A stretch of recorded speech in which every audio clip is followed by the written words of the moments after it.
Your name, sir? Gregory. Gregory. Gregory has just graduated from culinary school. And he shows up here at Herbs and Rye. He's got a job in the kitchen. He's going to stage in the kitchen. He wants to be an executive chef. He's got a vision. He's on the track now. Nick Tolley gave him a shot. What does Gregory have with him when he walks in? Knives. His knives. Yes, his knives. Gregory is so proud of these knives. He saved and saved and saved so he could buy the best. He's got thousands of dollars invested in his knife roll-up. He comes in and he rolls them out and he puts them on display and they're sharp and they're perfect. It's like a newborn child he's showing off. And what does Gregory spend the next 8 hours doing? Yes, he's peeling potatoes. He's making stock. But he's on his way. Gregory is on his way. He has his tools. He has a vision. He's going to be the next executive chef. He's going to end up on Iron Chef America. He's going to have a chain of restaurants. He's committed. He's done the work. He has his tools. New bartender shows up first day on the job. What does he or she have with him? Yeah, maybe a bottle opener. If we're lucky, a corkscrew and a good attitude. I digress a little bit because things have changed. Things have changed so much. And I speak a lot from my 35 years I've spent behind bars. I speak a lot to bad habits because I practice these bad habits. My time in San Francisco, I don't think we had a bar spoon on the bar. 2 weeks ago, I went into a very nice white tablecloth restaurant here in Las Vegas at a wonderful casino. I won't name any names.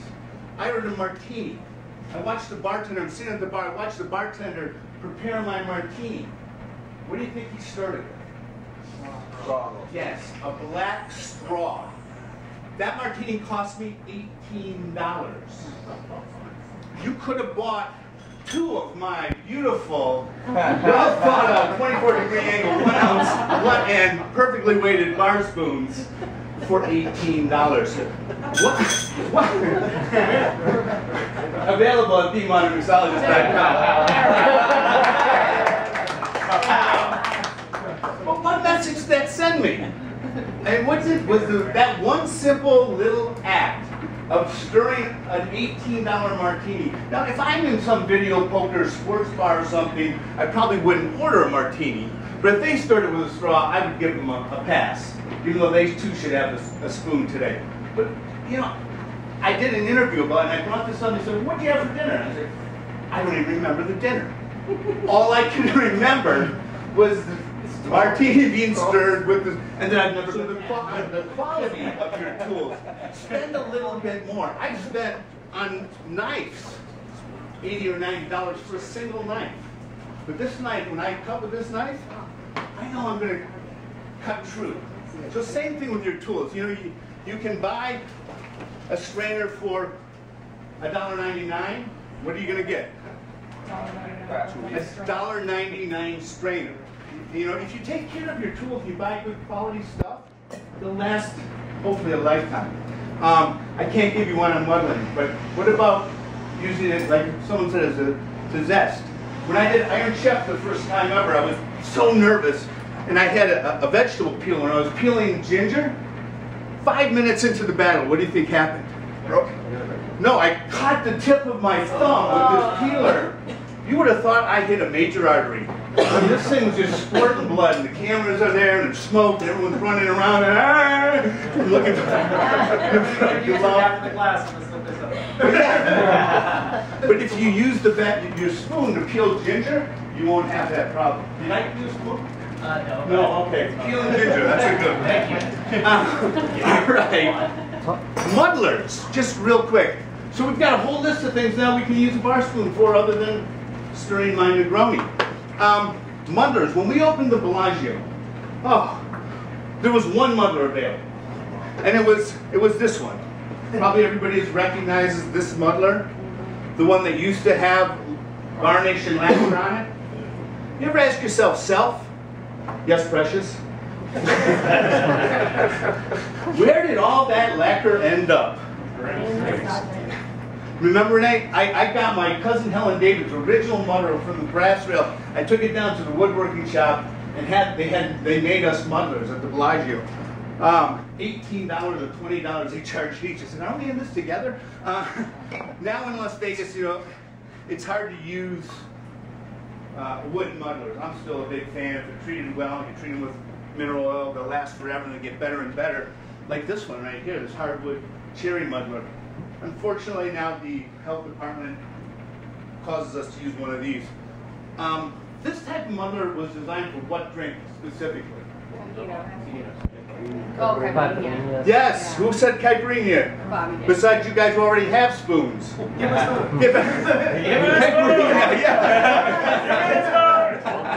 caipirinha, because you wanted to tear into the lime and release those oils, and the sugar would work with it kind of to give you something present. I don't like this with like herbs and things, and Brute said, you know, because you don't want to tear all that up. So a good muddler. What other use for a muddler besides muddling? Ice. Breaking ice. Yeah, we got breaking ice. And speaking of ice, what type of ice does this tool call for?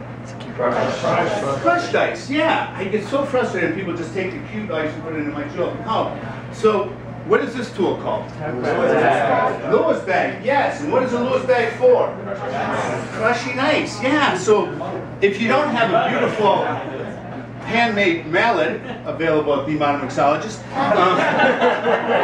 you can use your muddler again with your Lewis bag to crush ice. And speaking of ice, you know, ice has never been bigger than it is today. Everyone is really paying attention. If you're not paying attention to the grade of ice, the quality of ice, you're missing out, because virtually every cocktail you make is going to involve ice. And nothing screws up a cocktail faster than bad ice. So, you know, whatever works best, I think, for you or your establishment. But I'm a believer that we are on stage back here. And we want to involve our guests in the experience, the drink-making experience. So by building the drink in the glass, they somehow participate more with it than dumping it in here. Personal thing. But if we're going to make a stirred drink in the glass, what type of strainer do we use? Julep. And why? Yeah, the reason that it was invented and named a julep strainer was to fit over the ice. Because back when we drank juleps, we first had iced drinks in America, because ice was a luxury. To quote Mark Twain, you said about ice, ice is like jewelry, only the wealthy could wear it. But they had bad teeth. So what happens when you have a bad tooth? And you put ice or something cold. So the julep strainer was designed to keep the ice away. Who answered that question? In a pinch, if you don't have a double strainer, you could use it as a double strainer, right? Ice scoop, I've used it many times as an ice scoop. All right, I've got a few spoons left. Molecular caviar? Did you get a spoon yet? No. That's a good one. Molecular caviar. Fried. What is this? Jigger. What does everybody come in on the jigger? Pro, con? Pro? This is another thing that has really, and I'm for the jigger, don't get me wrong. If I'm making a great daiquiri, for instance, especially with the sweet and sour elements, if I'm making a great daiquiri, too much simple syrup, the drink's going to be too sweet. Too much lime juice, the drink's going to be too sour. Too much Bacardi, and the drink's going to be awesome. Perfect. Yes. So really, with the sweet and sour elements, I'm a big advocate. But again, I learned in 1980. My cousin Helen David insisted on the use of the jigger. 5 years later, when I moved out to California, nobody jiggered. It was a badge of honor to free pour. And Francesco Lafranconi, and I'll quote him, was once overheard saying that using a jigger is cheating. I believe you should train yourself both ways. Because I think that, for me, after doing it for so long, it's a feel.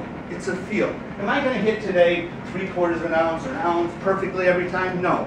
But I'm going to hit a balanced cocktail almost every time. And when I was working a lot behind the bar, virtually every time. Because it's a feel. It's a muscle movement. You master that. So I see the jigger used a lot. But when you use it, I see it used improperly a lot. You know, just because you're using the jigger, if you're not hitting the mark correctly on the jigger, is your drink going to be balanced? No, so just so you know, if you're going to use the jigger, make sure you're using it properly. Because it is a tool But if I'm cheating it, and, you know, if I got a tail or if I'm over pouring on the, am I properly using this? No. Bitters. You know, today, when I started again, we had 1, maybe 2 bottles of bitters behind the bar.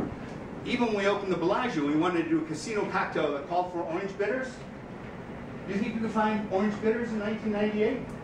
No way. You think you could find maraschino in 1998? Remember? I remember calling Joe Fee. He was the only one making orange bitters in 1998. I said, Joe, I tracked you down. You got orange bitters. He said, I got it. I said, can we get some in Las Vegas? He said, you can get as much as you want. I cannot give this stuff away. 17 years ago. Today, there's probably 20 different orange bitters, and I'm probably forgetting 20 available on the market today.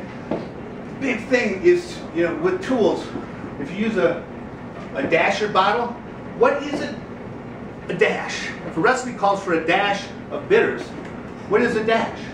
I mean, is that a dash? Yeah, it's a form of measurement. Technically, about 1/8 of a teaspoon is a dash if you're going to measure it out. I did this video, a training video for Angostura years ago, and we spent a whole segment just explaining a proper dash. Because if you're not dashing properly, the drink's not going to be balanced. Exactly. So, you know, eyedroppers for peaceful a la menu. It does a couple of things. Not only does it share the freshest possible juice, but it sends a message to our guests. I had a woman, I was sitting at a bar, and she was debating with the bartender. He was pouring lime juice out of here. Now we know that Nick Tolley just squeezed this. This is fresh squeezed lime juice. But to somebody, you know, who ordered, I would like a drink with fresh squeezed lime juice, and they see it coming out of a bottle, then you have to say, well, it is, we squeeze it fresh every 4 hours, and da-da-da-da. But you pick up one of these and squeeze fresh, sends a message right away. Don't have to say any more.